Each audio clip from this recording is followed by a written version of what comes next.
ওনারা আমি পুষ্পানের ব্যস্ত আছে ওই ছাড়া ঘুরে পেলাম 50 আরো সস্তা লাগে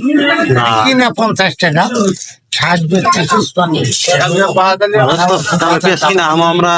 কিনা হবেন না কিস্তি করে দেবেন না পেঁয়াজ কিস্তি করে পেঁয়াজ আমি দাম করছি এক কেজি পেঁয়াজ কিস্তি করে দেন না না কিস্তি এবার ডেলি দাম বেশি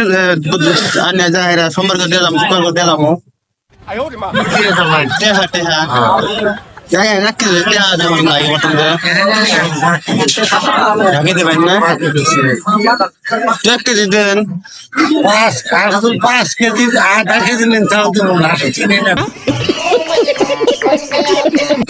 1000 টাকা বাহাদুর করে 5 টাকা দিব না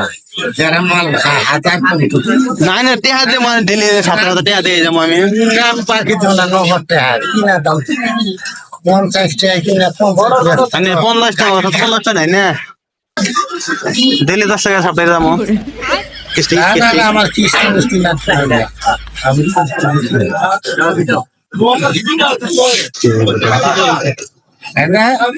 আমি পুষ্পানে ব্যস্ত আছি পেঁয়াজ 50 টাকা দিকে লাভ হবে হ্যাঁ আর বলে কিস্তি পাখি কি খামাই দিব না তো এলে খাইলে কি হয় চাচা অন্য দরকারি বস্তু লাখ টাকা কামাই বছর লাখ টাকা 1 লাখ কামাই বছর আমি 1 কেজি পেঁয়াজ কিনা আইলাম না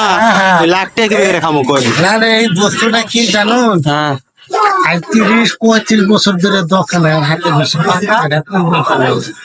ধরুন যে আমি আমার কাছে দেন প্রতিদিন নেলে আমি করবো আসতে জানেন দেয়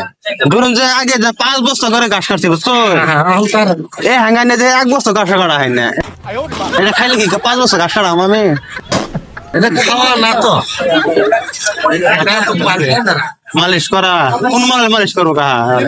20 বেদ দাও তো এদিন আগে 5 বস্তা করে ঘাস কাটছি 1 বস্তা ঘাস কাটা হয় না বুঝছো আর কথা এটা হলো 30,000 টাকা বেচলাম এটার মধ্যে এই ওষুধ 30,000 বেচলাম 3 মাস কাম হয়েছে এলে নিয়ে আমরা হলে 30 বছর ধরে আমার না मजा आया এই মাল যদি ভুল না থাকতো 30 বছর আছে আর করবে যে নিতে আমার কাছ তো নেই না না নাই তো মেশাম নাই না ঘর না 60 টাকা না এটার দাম কত পড়বো হ্যাঁ ওর দাম এটার দাম 300 টাকা 300 টাকা আসলে নিলে এনে মরবো যাবে না এটা কিস্তি করতে পারেন না কিছু নাই আমার কাছে কিস্তির বুঝতে নাই বলেছো তো কিস্তি করে দেন এটা কম কম পেঁয়াজটা নেবার পাইলাম না এটা কিস্তি করে দেন এটা নিলে 5 বস্তা ঘাস কাটা হবো না হ্যাঁ বাবা